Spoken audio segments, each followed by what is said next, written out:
আজকে এক বিএনপি নেতা বলছে যে সে মহিলাদের ছায়া খুলে ফেলবে, অথচ ওই বিএনপি নেতা ভুলে গেছে গত ১.৫ বছর আগেও মির্জা আব্বাস বোরখা পরে কোর্টে গিয়ে হাজিরা দিত। ১.৫ বছর যায় নাই, কত দম্ভ দুনিয়ার এই মাটিতে দাঁড়ায়া যে উনি মহিলাদের ছায়া টেনে খুলে ফেলবে। আজকে তাদের বাক ফিরে আসছে, তাদের এখন মোটামুটি মানুষের অভাব নাই, হাক ডাক দিলে প্রচুর মানুষ জড়ো হয়। তাদের কমিটিতে এখন তো লুক দিতে চাইলে এখান থেকে লাইন দিলে মাসিকারা পর্যন্ত লাইন যাবে, তাই না? যাবে তো, এখন যাবে না? অবশ্যই যাবে, যদি যাবে। এখন তাদের শান শৌকত জৌলস, তাদের এখন অনেক কিছু।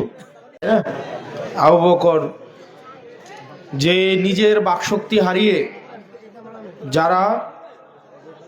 যারা এতদিন বাকশক্তিহীন ছিল তাদেরকে বাকশক্তি দিয়েছে, আর ওরা আজকে বাকশক্তি পেয়ে, কিন্তু আবু বকর যারা বাকহীন হইল, বাকশক্তি হারাইল, তাদের একবারের জন্য খোঁজখবর নেওয়ার প্রয়োজন মনে করে নাই। আবু বকর যেই কারণে বাকশক্তি হারাইছে, যেই কারণে, সেই কারণগুলো নিয়ে আমরা কথা বলতে কাউকে শুনি না। আবু বকর যেই পরিবর্তনের জন্য রাস্তায় নেমে আসছে, মাইনুদ্দিনরা যেই কারণে কবরে গিয়েছে, যেই ফেসিবাদের লড়াইয়ের জন্য, সেগুলো নিয়ে আমরা কোনো কথা বলতে কাউকে শুনি না।